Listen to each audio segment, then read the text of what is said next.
Accounting policy use करेंगे। Financial statement के नीचे आपको अपनी अकाउंटिंग पॉलिसीज को क्या कर देना पड़ेगा, डिस्क्लोजर। डिस्क्लोजर का मतलब उसके बारे में बताना पड़ेगा, नोट बताना पड़ेगा, ताकि जो यूजर है जब वो फाइनेंशियल स्टेटमेंट्स को देख रहा है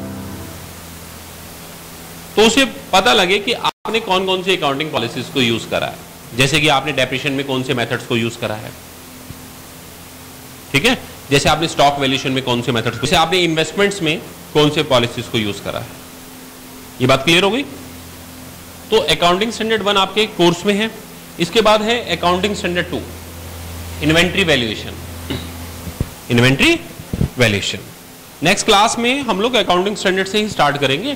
पहले मैं अकाउंटिंग स्टैंडर्ड 1 स्टार्ट करूंगा और फिर उसके बाद अकाउंटिंग स्टैंडर्ड 2, फिर उसके बाद हम प्रैक्टिकल पोर्शन पर आएंगे। अकाउंटिंग स्टैंडर्ड 2 में वैल्यूएशन ऑफ इन्वेंट्रीज है। इन्वेंट्रीज के बारे में आपको बताया गया था कि टाइप ऑफ इन्वेंट्रीज 3 तरीके की होती हैं। एक रॉ मटेरियल होता है, एक वर्क इन प्रोग्रेस होता है, एक फिनिश गुड्स होता है। तो उसका वैल्यूएशन कैसे होगा, उसका क्लासिफिकेशन, ठीक है ना, और उसमें अकाउंटिंग स्टैंडर्ड क्या क्या सजेस्ट करती है, ये सब कुछ हम अकाउंटिंग स्टैंडर्ड सेकंड में पढ़ेंगे, ठीक है। इसके बाद जो अकाउंटिंग स्टैंडर्ड है वो है AS3 revised. Accounting standard 3 revised तो कैश फ्लो पर है, आपको मालूम है कैश फ्लो प्रिंसिपल पर बेसिस होती है। तो कैश फ्लो स्टेटमेंट कैसे बनाना है, उसमें कितने तरीके की एक्टिविटीज होती हैं, टाइप ऑफ एक्टिविटीज क्या क्या है। कैश फ्लो स्टेटमेंट में जो फाइनेंशियल एंटरप्राइजेस हैं उनके लिए CFS कैसे प्रिपेयर करना है, नॉन फाइनेंशियल एंटरप्राइज है उनके लिए CFS कैसे प्रिपेयर करना है, कौन कौन सी एंटरप्राइज है जिनके लिए CFS बनाना कंपलसरी है, कौन कौन सी ऐसी एंटरप्राइज है जिनके लिए CFS बनाना कंपलसरी नहीं है। CFS में प्रेजेंटेशन का जो मेथड्स है वो क्या है, ग्रॉस मेथड कब है, नेट मेथड कब है, ये सब कुछ आप अकाउंटिंग स्टैंडर्ड 3 कैश फ्लो में आप पढ़ने वाले हैं। क्योंकि जस्ट आप अभी 12th पास हुए हैं और मैं ये सब बोल रहा हूं तो बहुत सा इसमें मैटर आपको टेक्निकल लग रहा होगा, क्योंकि मुझको तो सारा चैप्टर लास्ट तक मालूम है, तो आप लोग नए हैं तो हो सकता है ये सब कुछ सुनने के बाद आपको लग रहा हो कि मैं क्या क्या बताता जा रहा हूं, लेकिन सिलेबस के लिए पेशेंस रखिए, सुनिए, ठीक है। इसके बाद जो नेक्स्ट अकाउंटिंग स्टैंडर्ड है वो है 6, अकाउंटिंग स्टैंडर्ड 6। अकाउंटिंग स्टैंडर्ड 6 है डेप्रिसिएशन की।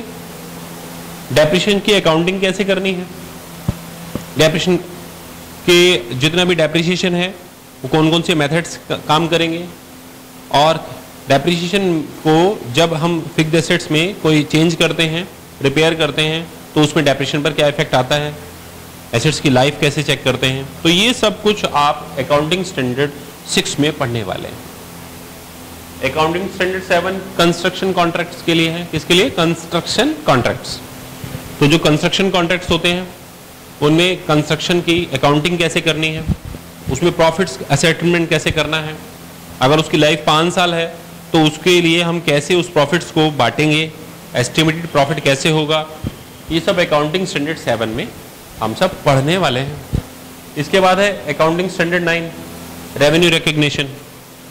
क्या रेवेन्यू है, रेवेन्यू को रिकॉग्नाइज कैसे करते हैं, रेवेन्यू को काउंट कैसे करना है, रेवेन्यू एक्टिविटीज क्या क्या हैं, ये सब कुछ हम अकाउंटिंग स्टैंडर्ड 9 में पढ़ने वाले हैं।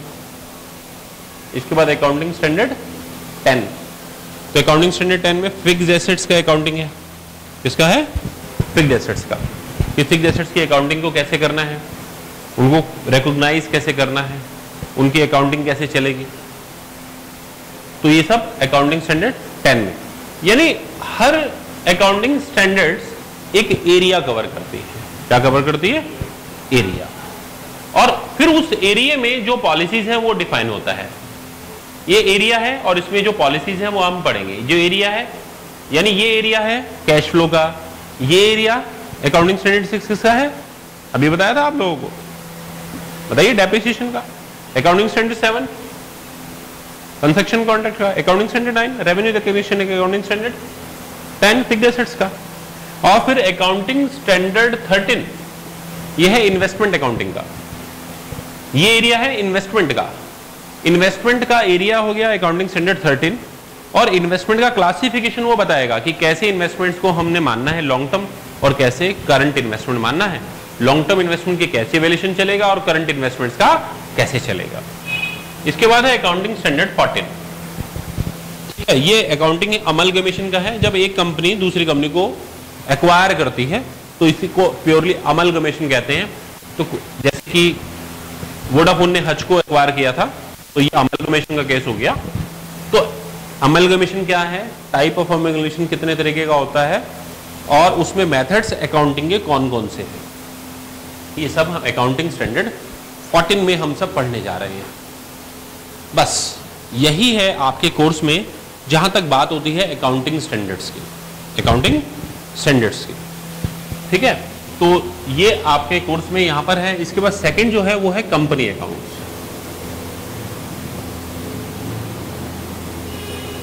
जो कंपनी अकाउंट्स हैं उसमें आपके क्या क्या है, नंबर 1 तो है मैनेजर रेम्यूनरेशन। कौन मैनेजर होता है कंपनी में? अब आप कहेंगे मैनेजर तो बहुत सारे होते हैं, पर कंपनी एक्ट के हिसाब से जो अब हम बात करेंगे उसमें मैनेजर्स कौन होते हैं ये आपको बाद में पता लगेगा। हर आदमी जो विजिटिंग कार्ड में मैनेजर लिख रहा है वो हमारी इस डेफिनेशन में मैनेजर नहीं आएगा। ठीक है ना, हर चार्टर्ड अकाउंटेंट मैनेजर नहीं होता है, आपको यहां जाकर पता लगेगा। तो मैनेजर रेम्यूनरेशन यानी मैनेजर रेम्यूनरेशन के लिए क्या क्लॉज हैं, क्या सेक्शंस हैं, कैसे उसका रेम्यूनरेशन निकालते हैं और उसकी लॉ की लिमिट क्या है, ये हम यहां पर कैलकुलेट करेंगे। बहुत सी ऑर्गेनाइजेशन होती है जो प्रॉफिट अर्न करती है, बहुत सी ऑर्गेनाइजेशन होती है जो प्रॉफिट अर्न नहीं करती हैं। जो प्रॉफिट अर्न करती है उनके लिए क्या रूल्स हैं और जो प्रॉफिट अर्न नहीं करती उनके लिए क्या रूल्स हैं कंपनी अकाउंट्स में। इसके बाद आपका कंपनी अकाउंट्स का फाइनल अकाउंट्स है। कंपनी अकाउंट को फाइनल अकाउंट्स, फाइनल अकाउंट्स आपको मालूम है किस पर बेस्ड होता है, रिवाइज शेड्यूल 6 पर। तो रिवाइज शेड्यूल 6 आपको पढ़ना पड़ेगा इसमें। तो इसका मतलब यह है कि जब कंपनी अकाउंट्स में पढ़ाऊंगा तो मैं सबसे पहले आपको रिवाइज शेड्यूल 6 के बारे में समझाऊंगा। सीबीटी में भी मैंने पढ़ाया था लेकिन वो एक वर्किंग था, इसमें यहाँ पर एडवांस लेवल पर जाकर हम इसे रिवाइज शेड्यूल 6 को पढ़ेंगे। ठीक है, तो कंपनी अकाउंट्स में आपको ये सब कुछ यहाँ पर पढ़ना है। इसके अलावा और भी क्या पढ़ना है, इसके अलावा आपको पढ़ना है इसमें प्रॉफिट्स प्रायर टू इनकॉर्पोरेशन, कि जब एक कंपनी इनकॉर्पोरेशन प्रोसेस में होती है तो उस समय जो प्रॉफिट हम कमा लेते हैं और उससे पहले जो कमाया है तो उसकी अकाउंटिंग कैसे चलेगी, ये हम सब यहां पर पढ़ने वाले हैं।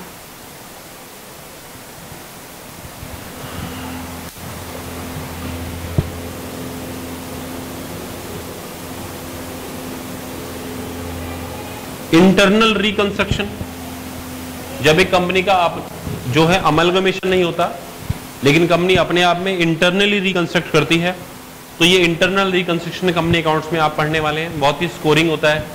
अगर आईपीसी से एग्जाम में ये क्वेश्चन आ गया तो समझो तुम्हारी लॉटरी खुल गई, क्योंकि ये जो क्वेश्चन आएगा ये एटलीस्ट 10 नंबर या 15 नंबर का आता है। कभी कभी 10 नंबर का आ जाता है और कभी कभी 15-15 मार्क्स का आ जाता है। ठीक है स्टूडेंट्स, इसके अलावा यहीं पर लिख देता हूं, इसके अलावा है जी कैश फ्लो स्टेटमेंट। इसके बाद स्टूडेंट्स कैश फ्लो स्टेटमेंट के बारे में बताने की जरूरत नहीं है, सब थोड़ा बहुत वर्किंग जानते ही हो। बाकी जब हम अकाउंटिंग स्टैंडर्ड 3 पढ़ेंगे रिवाइज्ड तो अपने आप ये चैप्टर भी पूरा होने लग जाएगा। थर्ड है average due date, account current,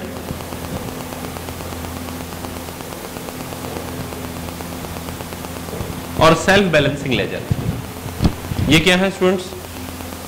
थोड़ा सा ये मैथमेटिकल पोर्शन है, इसमें अकाउंट्स कुछ नहीं है एवरेज ड्यू डेट में और अकाउंट करंट में। मैथमेटिकल पोर्शन है कि जब डेटर्स क्रेडिटर्स को पेमेंट कर रहे हैं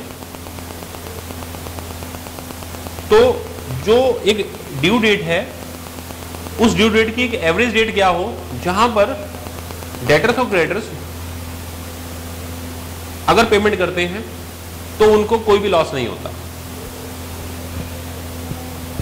यानी मैंने आपसे जो फीस लेनी है, मान लीजिए आईपीसी अकाउंटिंग की मैं जो क्लासरूम प्रोग्राम चला रहा हूं, यहां पर मैंने आपसे फीस लेनी है 12,000 रुपीज, ठीक है।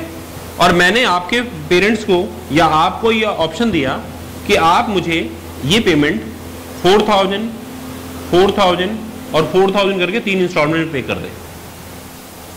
अब आपके पेरेंट्स मेरे पास आते हैं और वो क्या कहते हैं, वो ये कहते हैं कि सर आप मेरे से 4-4 हजार करके 3 बार ना लें, इकट्ठा एक ही बार ले लें।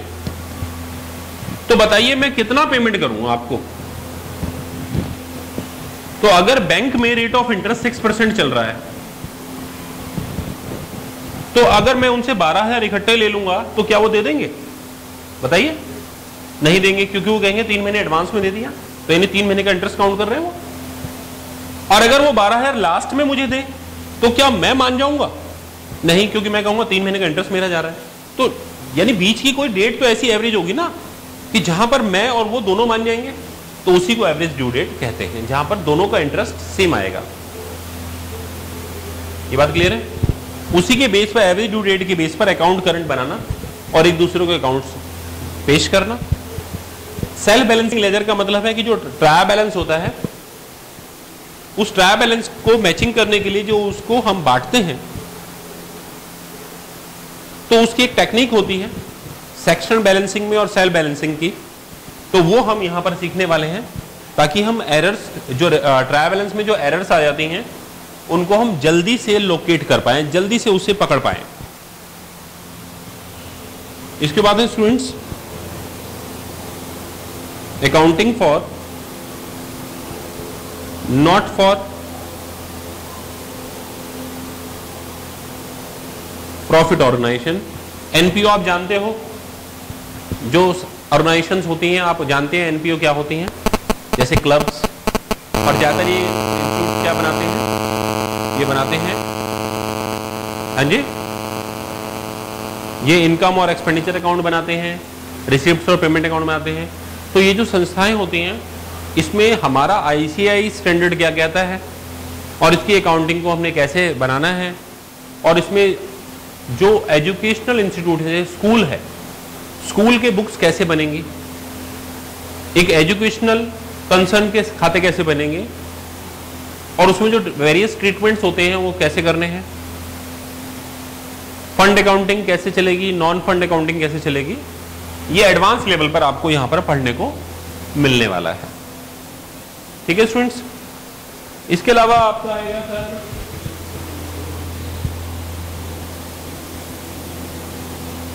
Accounting for incomplete records. देखिए स्टूडेंट्स, आप महसूस कीजिए कि एक दुकान है और उसमें आग लग गई। बाद में जब उसको रिकवर किया गया तो उसमें क्या हुआ कि हमारे पास जो अकाउंट्स आए वो इनकम्प्लीट आए। जो हमारे पास अकाउंट्स आए वो क्या है, इनकम्प्लीट आए। कैश बुक मिली तो डेटर्स अकाउंट नहीं मिले, डेटर्स अकाउंट मिले तो हमारे को दूसरे लेजर्स नहीं मिले। तो कुछ लेजर्स अवेलेबल हैं, कुछ लेजर्स अवेलेबल नहीं हैं। तो मैं कह सकता हूं कि अकाउंट्स क्या हैं, इनकम्प्लीट हैं। अकाउंट्स क्या हैं, इनकम्प्लीट हैं। तो वो जो अकाउंट्स इनकम्प्लीट हैं, क्या मैं उनको पूरा कर सकता हूं? और अगर मुझे पूरा करना है तो कैसे पूरा करूंगा? तो इसमें यही आपको देखने को मिलेगा। आपको एक क्वेश्चन होगा जिसमें अकाउंट्स इनकम्प्लीट होंगे और आपसे कहा जाएगा कि आप उस इनकम्प्लीट रिकॉर्ड्स को वेरियस मेथड्स लगाकर पूरा कीजिए, और उसे पूरा करने के बाद उसके फाइनेंशियल स्टेटमेंट्स भी तैयार कीजिए, ट्रेडिंग, पी&एल और बैलेंस शीट वगैरह। ठीक है, तो इसमें हम इनकम्प्लीट रिकॉर्ड्स पढ़ने वाले हैं। इसके बाद students hire purchase, investment accounting और इंश्योरेंस क्लेम, ये पढ़ने को मिलेगा। हायर परचेज,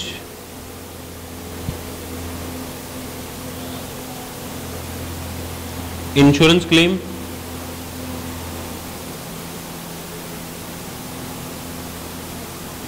और investment accounting. Student hire purchase, आप जब आप कार परचेज करते हैं किस्तों पर परचेज करते हैं, ठीक है, कोई बहुत बड़ी मशीन आपने किस्तों पे परचेज करी, ट्रक आपने इंस्टॉलमेंट पे परचेज करा, तो बेसिकली हायर परचेज अकाउंटिंग कैसे काम करती है, कितने तरीके के इसमें अकाउंटिंग मेथड्स होते हैं, खरीदने वाला जो बायर है वो उसकी अकाउंटिंग कैसे करेगा, बेचने वाला जो सेलर है उसके पास कितने मेथड्स हैं, बेचने वाला कभी कभी बेचता है और कभी कभी रूटीन नेचर में बेचता है, तो जो हायर परचेज कभी कभी करते हैं, हायर परचेज का मतलब किस्तों पर खरीदना, तो यहां पर मैं सेल कर रहा हूं, हायर परचेज को जो सेल करने वाला सेलर है, तो वो अगर किस्तों पर सेल कर रहा है और कभी कभी करता है तो उसकी अकाउंटिंग कैसे चलती है, और अगर उसका ये रेगुलर नेचर है तो वो कैसे अकाउंटिंग करता है, ये आपको देखना है। इसमें ये सब कुछ सीखने को मिलेगा, पेपर में कई बार क्वेश्चन आता है, इंपॉर्टेंट है। इंश्योरेंस क्लेम, स्टूडेंट्स कई बार आग लग जाती है और हमने इंश्योरेंस करा रखा है, तो क्लेम के लिए क्या सिस्टम काम करता है।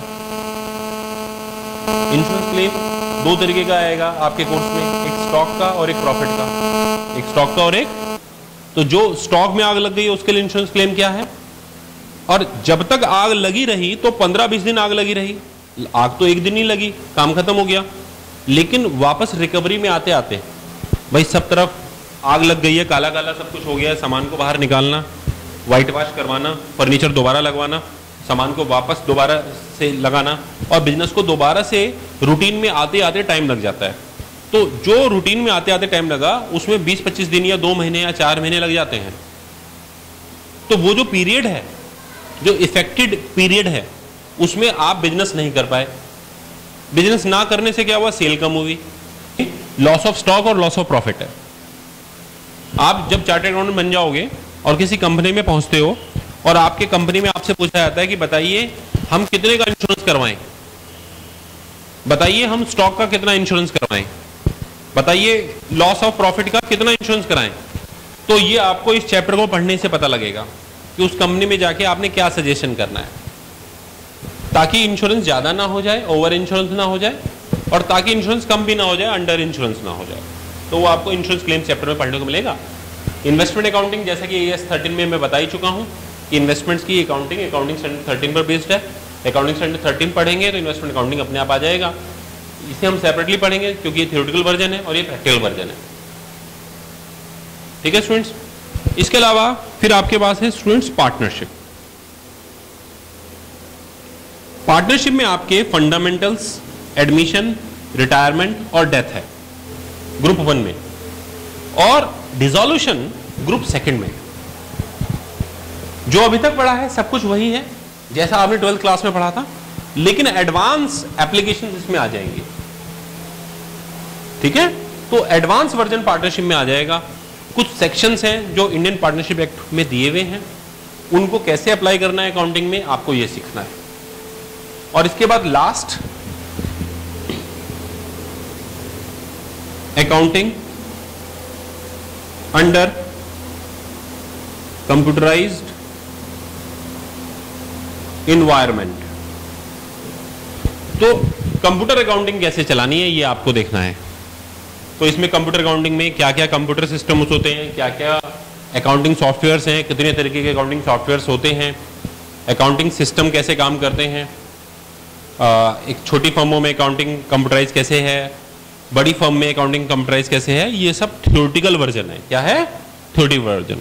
मैं आपको ये बात बताने जा रहा हूं कि इसमें से क्या क्या इंपॉर्टेंट है। तो स्टूडेंट्स पूरा सिलेबस ही इंपॉर्टेंट है, बताने वाली बात नहीं है, लेकिन कौन सा ऐसा चैप्टर है जिसको मुझे बहुत ही एक्सपर्ट और एडवांस लेवल पर प्रिपेयर करना है, ताकि कम से कम मुझे उतना जरूर प्रिपेयर कर लूं मैं। तो स्टूडेंट्स ये जो चैप्टर है ये प्योर, ये 5 नंबर का कंपलसरी पार्ट है, आता ही आता है, हर पेपर में आता है। देखिए ICAI ने कोई स्पेसिफिक कोई डिजाइन पास नहीं करा है। बहुत से टीचर्स जो होते हैं जब IPCC के बारे में आपको पढ़ाते हैं, टैक्स पढ़ाने वाले या अकाउंट्स पढ़ाने वाले, कॉस्ट पढ़ाने वाले, वो लोग आपको पेपर का डिजाइन बताने लग जाते हैं कि पहला क्वेश्चन ऐसे आएगा, इतने मार्क्स का आएगा, दूसरा क्वेश्चन ऐसे आएगा, इतने मार्क्स का आएगा, तीसरा क्वेश्चन ऐसे आएगा। स्टूडेंट्स मैं ऐसा कुछ भी नहीं बताऊंगा आपको। रीजन, ऐसा ICAI की स्कीम में ही नहीं है। मुझे एक भी गाइडलाइन, एक भी नोटिफिकेशन किसी भी ICAI की जो ऑथेंटिक सोर्स होते हैं उनसे लाकर दिखा दीजिए, मैं मान जाऊंगा। एक फेमस टीचर है, उन्होंने पेपर का डिजाइन बताया, साल भर बच्चे पढ़ते रहे। पेपर में एट ए मूवमेंट उसी समय पेपर में डिजाइन में चेंज आ गया।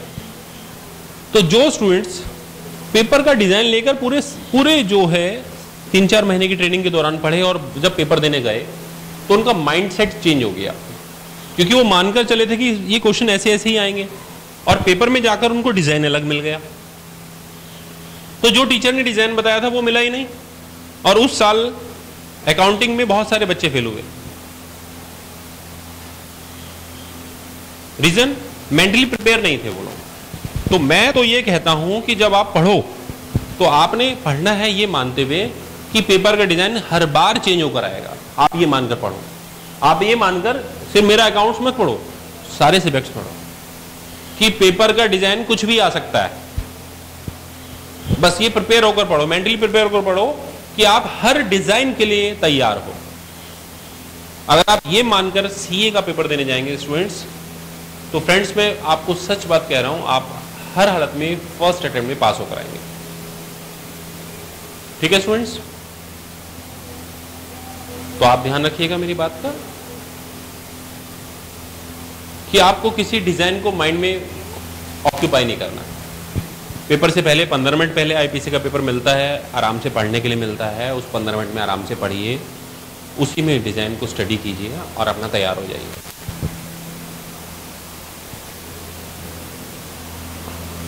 अब मैं आ रहा हूं, इसीलिए मैं आपको ये कह रहा हूं कि जितना भी है सारा पोर्शन में सारा इंपॉर्टेंट मान रहा हूं, आपने सबने अच्छे से तैयार करना है। अब मैं कैसे पढ़ाऊंगा, मैं अब अपने बारे में बात करने जा रहा हूं। मेरी टेक्निक क्या है पढ़ाने की। स्टूडेंट्स देखिए, जितने भी अकाउंटिंग स्टैंडर्ड्स हैं सबकी थ्योरी पढ़ाऊंगा, सबकी थ्योरी आपको पढ़नी है, और इन पर बेस्ड छोटे छोटे प्रैक्टिकल क्वेश्चंस आते हैं। तो वो प्रैक्टिकल क्वेश्चंस मैं आपको डिस्ट्रीब्यूट करूंगा और आपको बोर्ड पर करके दिखाऊंगा, और उसमें बहुत सारी हम प्रैक्टिस करेंगे। ये बात क्लियर हो गई स्टूडेंट्स? तो आपकी ये सारी अकाउंटिंग स्टैंडर्ड्स आपको समझ में आ जाएंगे। पेपर में थ्योरेटिकल क्वेश्चन भी आ सकता है इनका, और इनका प्रैक्टिकल अप्रोच भी आ सकती है। तो आपको वैसे पेपर देना है। ये बात क्लियर हो गई? मैं जो भी लेक्चर दूंगा, ये क्लासरूम में दूंगा या वीडियो क्लास में दे रहा हूं, हर क्लास, हर टॉपिक पढ़ाने के बाद मैं उसका टेस्ट जरूर लूंगा स्टूडेंट्स। जो इस क्लास में मेरे स्टूडेंट बैठे हुए मैं उनका भी लूंगा, और जो वीडियो क्लासेस में जो भी स्टूडेंट्स पढ़ रहे हैं वो भी मेरे को बाकायदा टेस्ट देंगे। टेस्ट मेरे से मांगिए, मेरे फोन नंबर से मांगिए, मिल जाएगा आप लोगों को।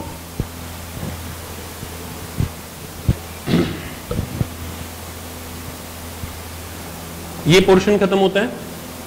इस सारे पोर्शन में स्टूडेंट्स इसको आप 2 हिस्सों में बांट सकते हैं।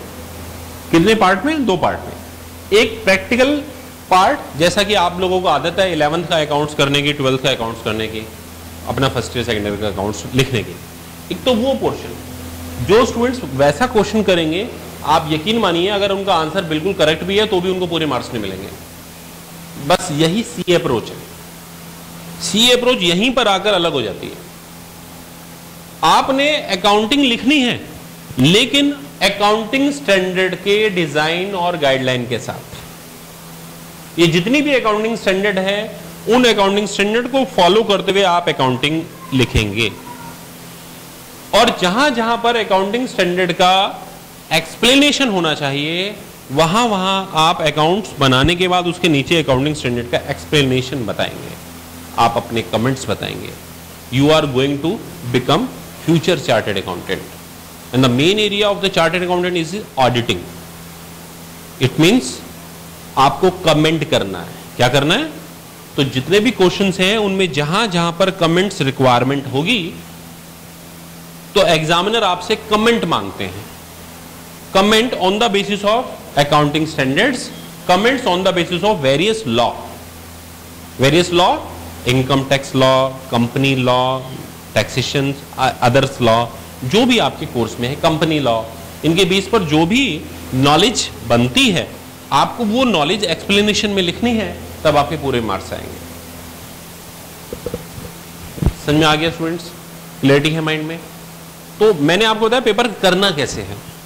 पेपर करना कैसे है कि लिखना तो प्रैक्टिकल ही है जैसे हमने आज तक लिखते हैं, लेकिन उसमें नॉलेज को मिक्स करना है, अकाउंटिंग स्टैंडर्ड की नॉलेज को और जो अदर लॉज हैं उनकी नॉलेज को। वो सारे अकाउंटिंग स्टैंडर्ड की नॉलेज, इसीलिए मैं पहले इन्हें पढ़ाऊंगा और इसीलिए फिर जो बाकी लॉज हैं वो आपके काम में आएंगे। इस तरीके से अगर आप अकाउंट्स का पेपर करके आएंगे स्टूडेंट्स, मैं श्योर करता हूं 100 में से आपके अबाउट 90 मार्क्स आएंगे, पक्का बता रहा हूं मैं आपको।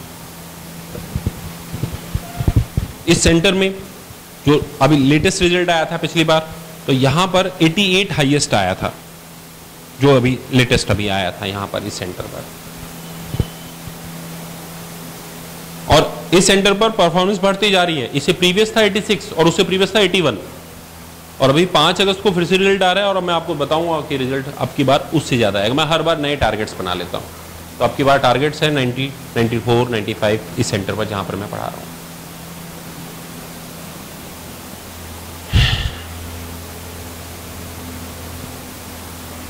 तो मैं समझता हूं स्टूडेंट्स के अकाउंट्स के बारे में मैंने आपको समझा दिया है। माइंडसेट क्या है, कैसे पढ़ना है साल भर, हमने जो पढ़ना है अच्छे से पढ़ना है, डेप्थ में पढ़ना है, गहराई में पढ़ना है। हमने जो पढ़ना है बहुत मेहनत से पढ़ना है, कुछ भी नहीं खत्म, कुछ भी नहीं छोड़ना है, सब कुछ खत्म कर देना है। देखिए जरा सामने, जैसे अकाउंटिंग स्टैंडर्ड की बात करते हैं, मुझे अकाउंटिंग स्टैंडर्ड 1 पढ़नी है, तो जो मेरे बुक्स में है वो पढ़ना है, ठीक है, और जो अदर बुक्स में है वो भी पढ़ना है। जैसे मैं अब आपको कुछ दिखाना चाहूंगा कि कुछ स्टूडेंट्स हैं जो बुक्स लेकर आए हुए हैं, जैसे ये CA इंस्टीट्यूट की बुक्स ला रही है, ये प्रैक्टिस मैनुअल है IPCC का नए ग्रुप का, ये भी एक स्टूडेंट ने मुझे अभी दिखाया है। ये है अकाउंटिंग का स्टडी मटेरियल, ये 2 तो इंस्टीट्यूट ने आपको दिए हैं, तो ये 2 हम अपने वीडियो लेक्चर्स में यहाँ फिनिश करेंगे। इसमें दिए हुए हर क्वेश्चंस को फिनिश करेंगे, जो भी क्वेश्चन इसके अंदर दिए हुए हैं हम वो सब इस क्लासरूम में भी फिनिश करेंगे और उस सामने वीडियो क्लासेस में भी फिनिश करेंगे। ये बात क्लियर है स्टूडेंट्स? इसके अलावा और भी बहुत सारा मटेरियल मेरे पास है और मेरी अपनी जो ई बुक है वो भी साइट पर अवेलेबल है। आप उस बुक को डाउनलोड करके उसमें से भी बेस क्वेश्चन करेंगे। इस पूरी इंडिया में पूरे अकाउंटेंसी में इतने क्वेश्चन कोई नहीं कराएगा जो जितने मैं आप लोगों को करा दूंगा। आप करने वाले बनो बस आप, ठीक है स्टूडेंट्स? तो आज इस इंट्रोडक्शन क्लास के बाद, लेक्चर के बाद मैं आज की क्लास फिनिश करता हूं। IPCC में फ्यूचर प्रिपरेशन के लिए आपको विश करता हूं। आप अच्छे से तैयारी करें, बढ़िया से तैयारी करें। हर टीचर, मैं और मेरे अलावा जितने भी टीचर्स हैं जो भी IPCC पढ़ा रहे हैं, मैं समझता हूं सभी लोग आपको कोऑपरेट करेंगे। अपने बारे में गारंटी लेता हूं, जो पूछेंगे उसका जवाब मिलेगा, उसी क्लास में मिलेगा, उसी मूवमेंट पर मिलेगा, ऑथेंटिक मिलेगा, विद नोटिफिकेशन, विद सेक्शन मिलेगा।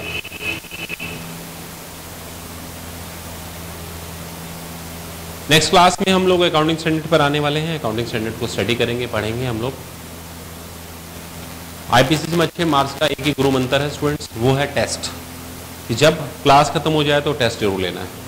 मैंने टेस्ट लेना है, आपने टेस्ट देना है, और मैं उस टेस्ट में आपकी कमियां बताऊंगा। जो स्टूडेंट्स उधर वीडियो क्लासेस में बैठे हुए हैं उनको मैं टेस्ट तो मैं साइट पर दे दूंगा, तो आप वहां से डाउनलोड करके अपने घर पर उसे प्रिपेयर करके उसे दें। जो टाइम उसमें लिखा हुआ उतने ही टाइम में दें और मेरे को पोस्ट कर दें आप लोग। जब आप मेरे को पोस्ट कर देंगे तो मैं और मेरी जो एक्सपर्ट कमेटी टीम है उसको चेक करेगी और चेक करके उसमें जो गलतियां हैं वो आपको बताएगी।